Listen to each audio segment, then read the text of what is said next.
आज हम लेसन 1 में पढ़ेंगे इकाई सेल के घनत्व का परिकलन। माना कि एक्स किरण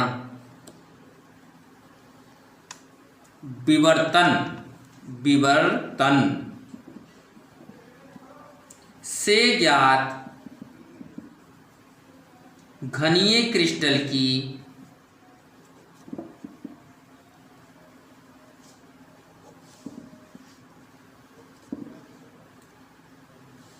इकाई सेल के कोर की लंबाई स्मॉल a ठोस पदार्थ का घनत्व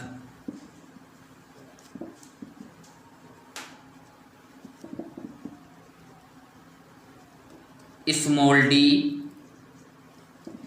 तथा मोलर द्रव्यमान कैपिटल M है, तब घनीय क्रिस्टल में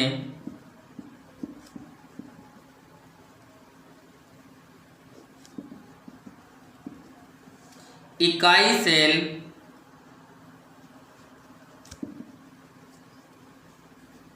का आयतन बराबर a⁻3, क्योंकि घन का आयतन बराबर होता है भुजा की घात 3, इसलिए इकाई सेल का आयतन हो गया a⁻3। इकाई सेल का द्रव्यमान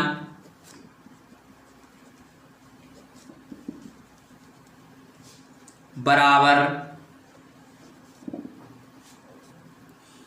कैपिटल Z गुणा स्मॉल m, जहां कैपिटल Z बराबर एक इकाई सेल में उपस्थित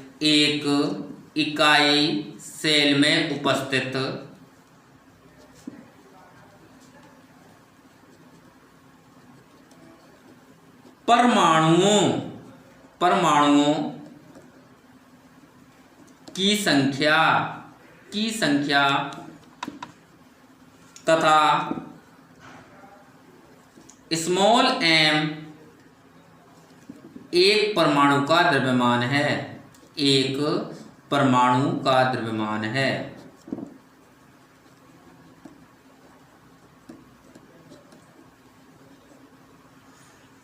जहां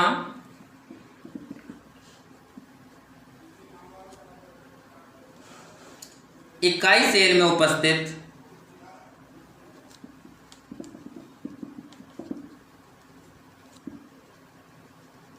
एक परमाणु का द्रव्यमान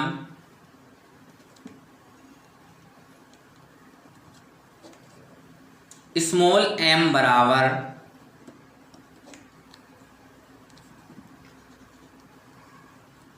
capital M upon capital NA, जहां कैपिटल NA एवोगैद्रो संख्या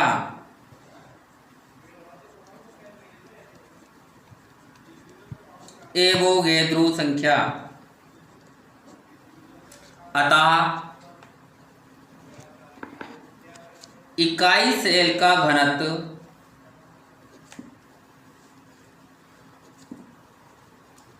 स्मॉल d बराबर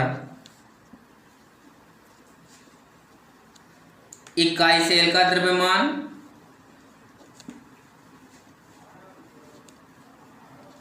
अपॉन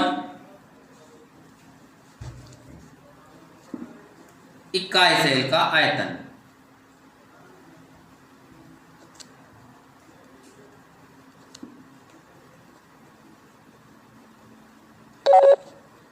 स्मॉल d बराबर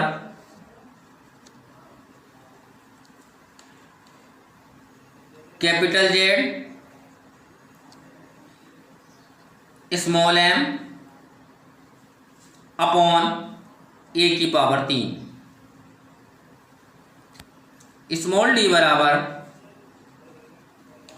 capital Z capital M upon A की power 3 N A. Small M जो है वो हम बता चुके हैं, एम बराबर capital M upon N A. इस सूत्र की सहायता से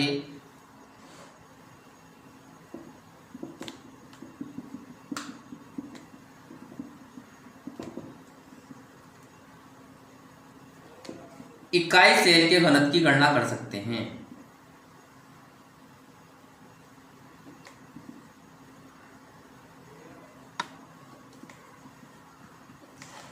अब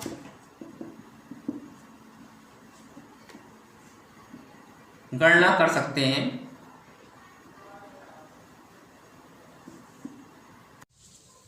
माना कि एक्स किरण विवर्तन से ज्ञात घनीय क्रिस्टल की इकाई सेल के कोर की लंबाई स्मॉल ए, ठोस पदार्थ का घनत्व स्मॉल डी तथा मोलर द्रव्यमान कैपिटल एम है।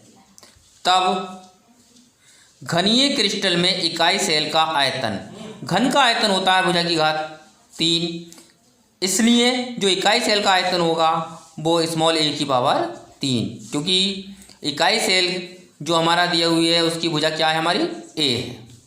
इकाई सेल का द्रव्यमान बराबर होता है जेड गुणा एम। जेड जो है वो एक इकाई सेल में उपस्थित परमाणुओं की संख्या है तथा एम स्मॉल एम एक परमाणु का द्रव्यमान है।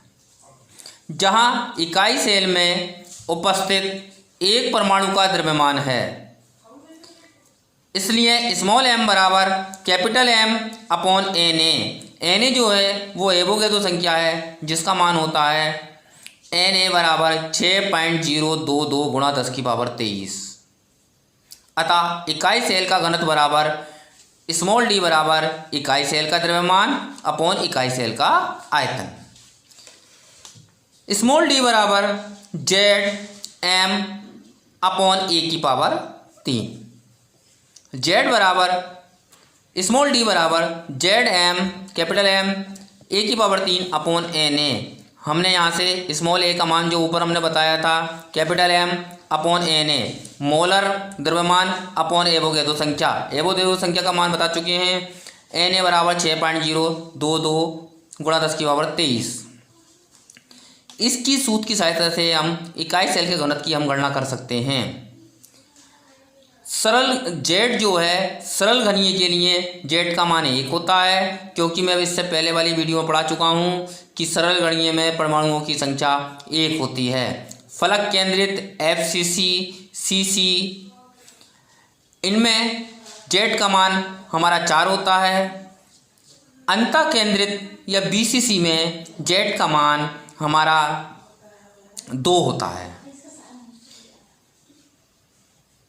अब इस सूत्र पर आधारित हम सवाल का अध्ययन करेंगे। सिल्वर CCP जालक बनाता है। CCP का अर्थ है FCC, जिसमें जेड का मान, ये CCP या FCC इसमें जेड का मान 4 होता है, क्योंकि इसमें परमाणुओं की संख्या 4 होती है। एक्स किरण विवर्तन अध्ययन द्वारा ज्ञात हुआ है कि इसकी एकक कोष्ठिका के कोर की लंबाई 408.6 पिकोमीटर है। सिल्वर के घनत्व की गणना कीजिए। Ag का परमाणविक द्रव्यमान बराबर 107.94। अब तो इसे हम इस प्रकार सरल करेंगे। सबसे पहले इन्होंने दे रखी है एकक कोष्ठिका कोर की लंबाई पिकोमीटर में दे रखी है। स्मॉल a बराबर 408.6 पिकोमीटर।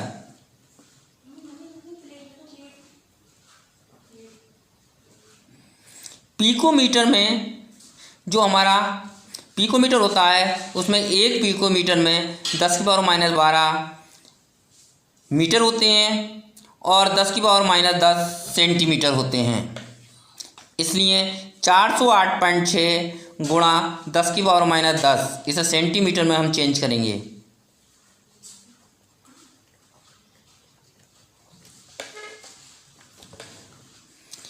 अब हमारा दे रहा हुआ है Ag का परमाणु द्रव्यमान m बराबर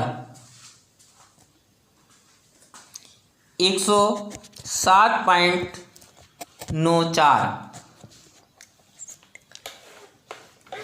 Z बराबर दे रखा है इन्होंने, अभी बताया था मैंने FCC और CCP जब भी दिया होगा उसमें Z का मान क्या होता है 4 होता है। Z बराबर हमने 4 लिख दिया है यहाँ पर। इसके बाद हमें किसका मान निकालना है, D का मान। Na बराबर ये एवोगैड्रो संख्या होती है, इसका मान होता है 6.022 गुणा 10⁻23। अब हमें सब मान पता चल गए हैं। अब इन मानों को हम अपने फार्मूले में लिखेंगे, जो भी बताया था इससे पहले हम सिद्ध भी कर चुके हैं। D बराबर होता है ZM/A⁻3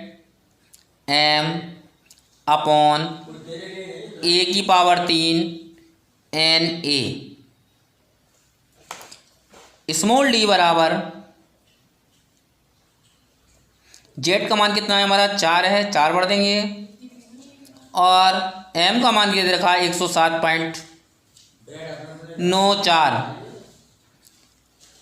अपॉन 408.6 गुणा 10⁻⁻10 का होल घन,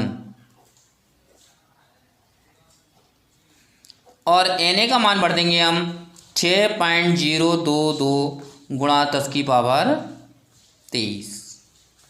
जब इसे हल करेंगे तो D का मान आएगा हमारा 10.5 ग्राम प्रति सेंटीमीटर की घात 3। एक बार फिर समझें इस सवाल को। सिल्वर CCP जालक बनाता है। एक्स किरण विवर्तन अध्ययन द्वारा ज्ञात हुआ है कि इसकी एकक कोष्टिका के कोर की लंबाई 408.6 पिकोमीटर है। सिल्वर के घनत्व की गणना कीजिए। Ag का परमाणविक द्रव्यमान 107.94। सबसे पहले हमें एकक कोष्टिका के कोर की लंबाई 408.6 पिकोमीटर दे रखी है, इसलिए स्मॉल a बराबर 408.6 पिकोमीटर। एक पिकोमीटर में 10⁻⁻12 मीटर होते हैं और 10⁻⁻10 सेंटीमीटर होते हैं। इसे पूरे सवाल को हमें सेंटीमीटर में चेंज करा, इसलिए स्मॉल a बराबर आ गया 408.6 गुणा 10⁻⁻10 सेंटीमीटर। परमाणविक द्रव्यमान क्या होता है, कैपिटल M होता है। कैपिटल M बराबर 107.94। CCP या FCC या फलक केंद्रित होगा, उसमें Z का मान क्या होता है हमारा 4 होता है, मैं बता भी चुका हूँ। Na एवोगैड्रो संख्या बोलते हैं, कैपिटल Na 6.022 गुणा 10⁻23 इसका मान निश्चित होता है। अब हमें फार्मूला है अभी जो पढ़ाया था, D बराबर होता है स्मॉल d बराबर ZM/A⁻3 Na। अब सब मान हमें पता ही हैं, ये मान हमने इसमें लग दिए। Z की जगह 4 बढ़ दिया, M की जगह 107.94 बढ़ दिया, A की जगह हमने 408.6 गुणा 10⁻10 का होल घन गुणा 6.022 गुणा 10⁻23। जब इसका हम सरल करेंगे तो स्मॉल d का मान आएगा 10.5 ग्राम प्रति सेंटीमीटर की घात 3। अब इससे मिलता हुआ ही सवाल आपको अपने आप करना है, पढ़ दे रहा हूँ मैं।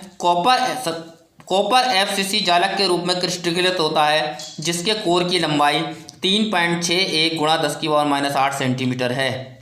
यह दर्शाइए कि गणना किए गए घनत्व के मान की मापे गए घनत्व 8.92 ग्राम सेंटीमीटर की घात -3 से समानता है। इसमें सबसे पहले FCC दे रखा है। FCC के लिए Z का मान में इससे पहले वाले सवाल में बताया है 4 होता है। ये Z का मान दे रखा है, ये A का मान दे रखा है स्मॉल a का 3.61 गुणा 10⁻8 सेंटीमीटर। ये सेंटीमीटर खुद ही सही दिया हुआ है।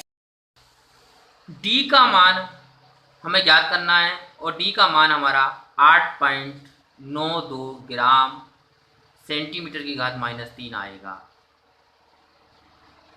ठीक है, अब हमारा लेसन नंबर 1 समाप्त हो चुका है। अब नेक्स्ट वीडियो में हम चैप्टर नंबर 2 विलियन का अध्ययन करेंगे।